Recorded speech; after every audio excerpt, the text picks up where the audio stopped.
What's going on, everyone? Welcome back to episode 51 of the single player Let's Play series.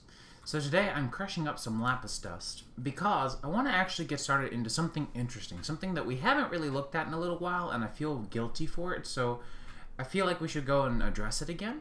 We haven't done anything with industrial craft in a very, very long time. There's a lot of really, meticulous parts to it, but I would like to automate a lot of them using the refined storage network that we have, because we've had these machines literally just sitting here doing absolutely nothing except stagnate this entire time, really, quite frankly.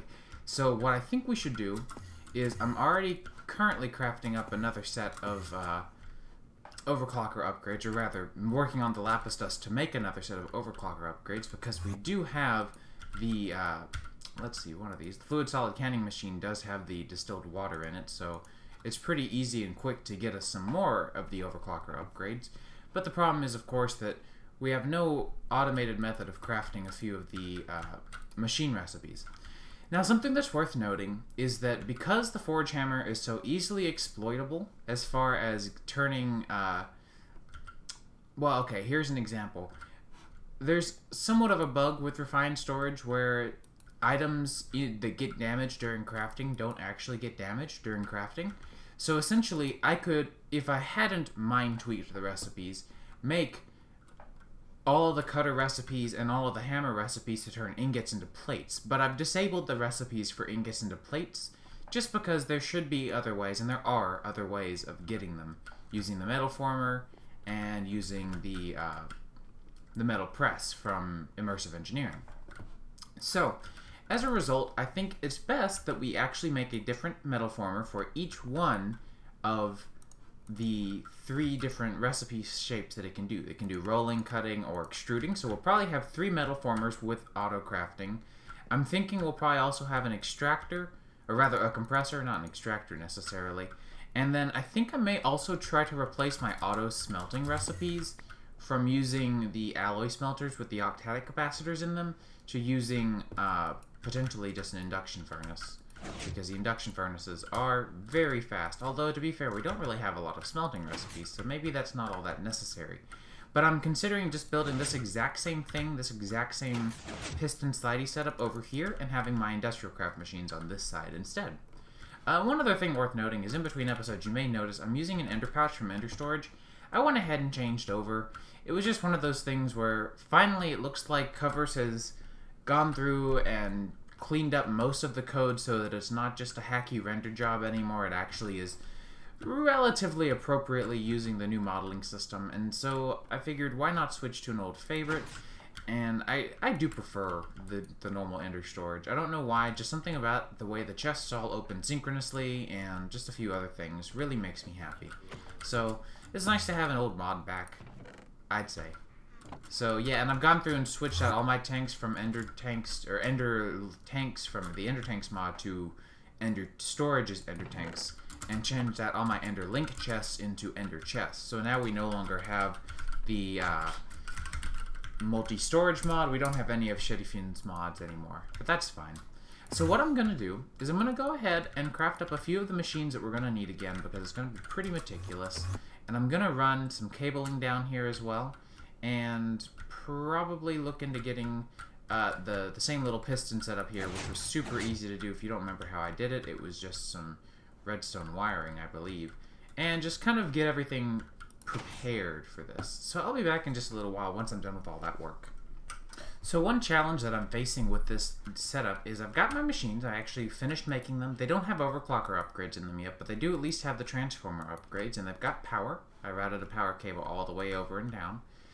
And they have their crafters, but the problem is, of course, these cables don't have any multi-part functionality. And what I mean by that is that they don't have the ability to be covered or share space with any other kinds of blocks or anything. And we're already using the back of the machine to export, or rather export items into these machines. And I want to leave the top of the machines free and available so that I can access the crafters behind them. So what we're looking at is, I think I'm going to have to make 4 phantom faces for these machines, which isn't a big deal, but I definitely wanted to show you guys just that that's going to kind of pose a bit of a struggle. Not a huge deal. I think phantom faces are relatively affordable for us at this point. So we'll just make 4 blocks of ender pearl, and we'll just need 4 chests and 4 advanced coils, and if we run out of anything, then we'll be fine. So I'm going to go ahead and finish up the setup, and hopefully everything will be working out peachy. So funny enough, in the process of making all of this stuff, I've actually never taught my system how to make the dyes that I usually use. So I am currently doing that so that it can make more diamantine crystals, because I am short a few of them. I'm going to need 8 of them in total, and I currently have 5. So I'm going to need about 3 more. But hopefully now, now I should know how to make both bone meal and the lapis. So I'll be back whenever this one's done. And there we go. 4 phantom faces. Easy peasy. So we can go ahead and hook up the phantom faces, and we'll just use probably... Should we just use a importer and maybe... I keep hitting that instead of the far left item. We'll go ahead and make an importer and another buffer. And let's see, we'll need some item conduits. But that's plenty of stuff for it to craft while we go ahead and set up our phantom faces. Let me go and get my wireless grid available. That way we can access those pretty conveniently. So we'll have to have the phantom faces back here, I guess, just for the sake of making these conveniently set up. So we'll just go ahead and bind all of these to the phantom faces. I'm glad that I did this, though. This has kind of been a fun, slightly challenging setup. So, oh, one other thing that I should probably do, since it's going to take an incredibly long time to make enough, is I should probably start making some tin plates. I had started making a few things already, as you can see, just because some recipes are pretty annoying to craft. How's that buffer coming along? Great, and some conduits. Yep, and we should have an importer now. Excellent. Let me just grab some cable in case I need it. Oh, I already had some. Oh well. So now that we have all of these set up, all we should really have to do is just give them a way of rather interfacing with our stuff. So hopefully if I do something like this, and we can grab our conduit probe because it just makes things easier. We'll set this to always active and insert, and we'll copy and paste these settings so that all of these are set to auto extract for us. And so now, in theory, if I did something like, let me grab some copper again. We'll grab 21, and this should be my cable making. It's going to be really slow because we have no overclocker upgrades in it yet, but eventually, when this is done, hopefully, if we've set this up correctly, yeah, there we go. We have our 3 items there, and we can just put our importer here. And that's going to work out very beautifully. So we don't have any crafting recipes actually set up on these yet, but that's okay. We'll get some. So in the meantime, let me just go ahead and clean up this area. I'm going to cover up the phantom faces. We shouldn't ever theoretically need access to them ever again, if everything goes as planned at least. And we have room for more crafters over here, just like we do on the other side. So that's pretty great.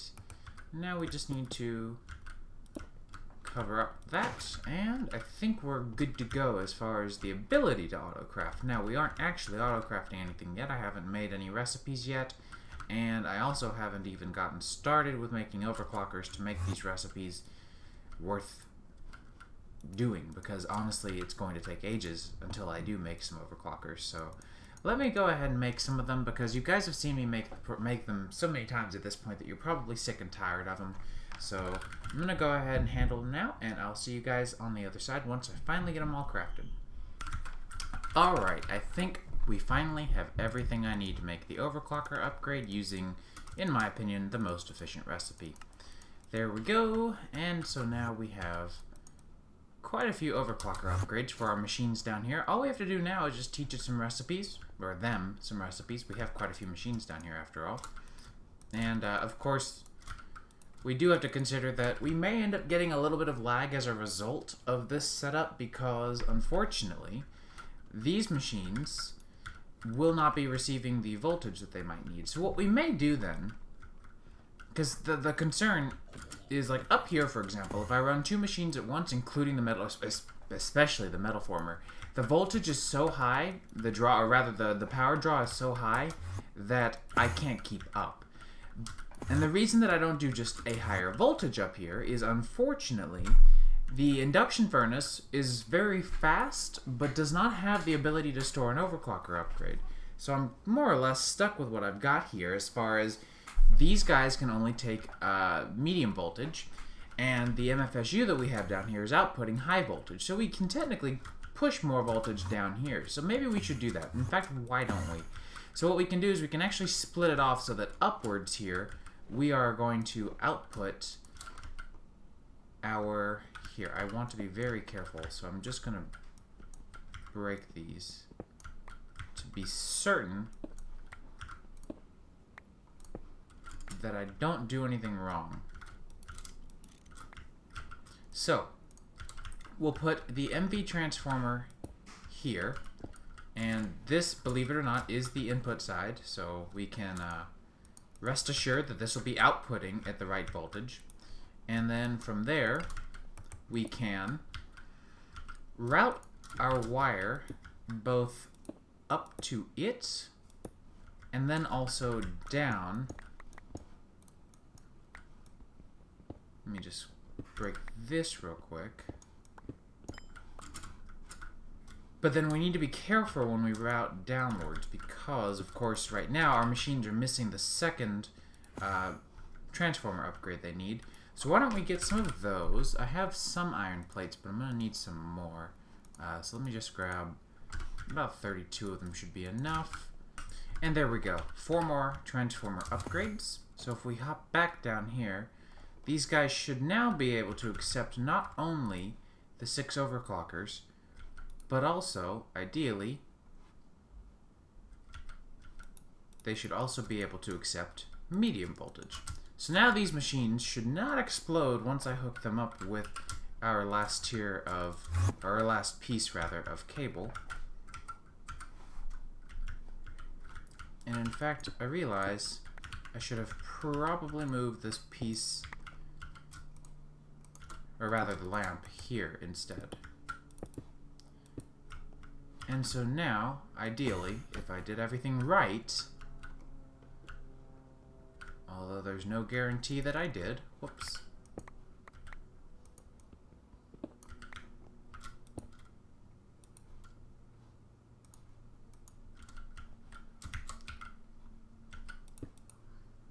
Yep, no, that definitely seems to be working just fine.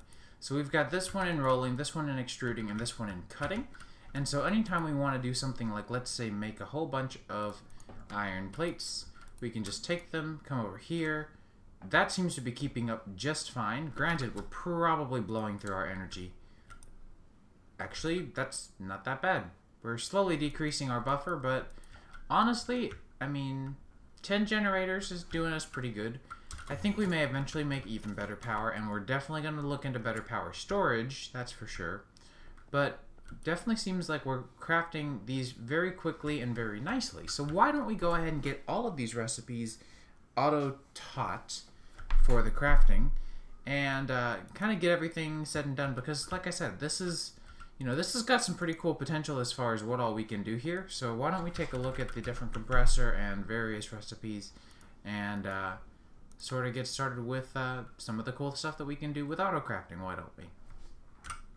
Alright, so I've made quite a few industrial craft recipes in here already, as you can tell. And so the first thing that I want to do is see about making, if we take a look at industrial craft, actually here, we'll do it here. Let's see if it'll let us make 6 Lapotron crystals. Hopefully everything works out. You can see it already made a few of the items that we'll need, and it looks like it's working very quickly on making those energy crystals, and they're already done. So I've got to say I'm pretty impressed. It's currently just working on making all the lapis dust.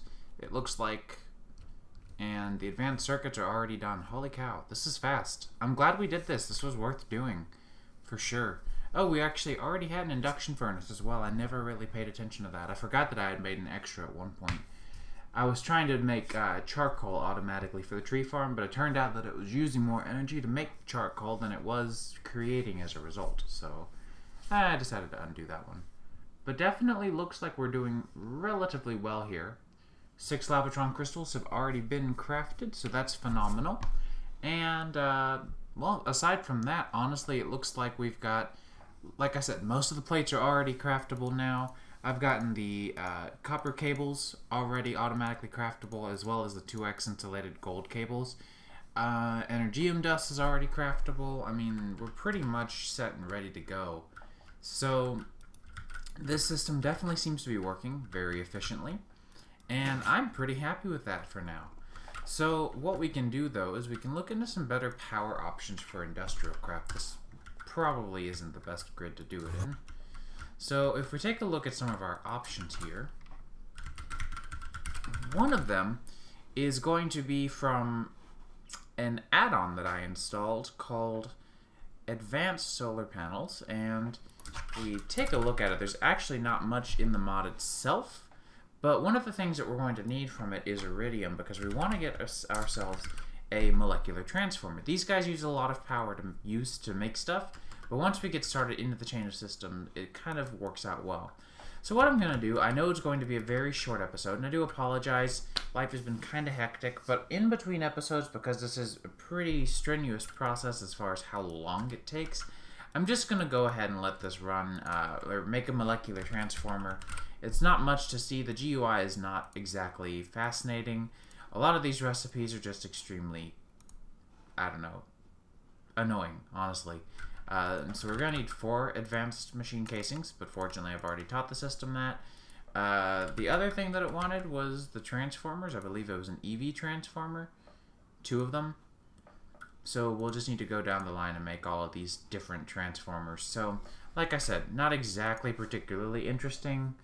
So I'll go ahead and do all these off camera and in between episodes. And hopefully by next episode, I'll have something to show you guys. I'll have at least prepared some of the materials ahead of time. So I hope you guys enjoyed this rather short episode. Like I said, I'm very sorry about that. But I'll see you guys in the next one, and take care.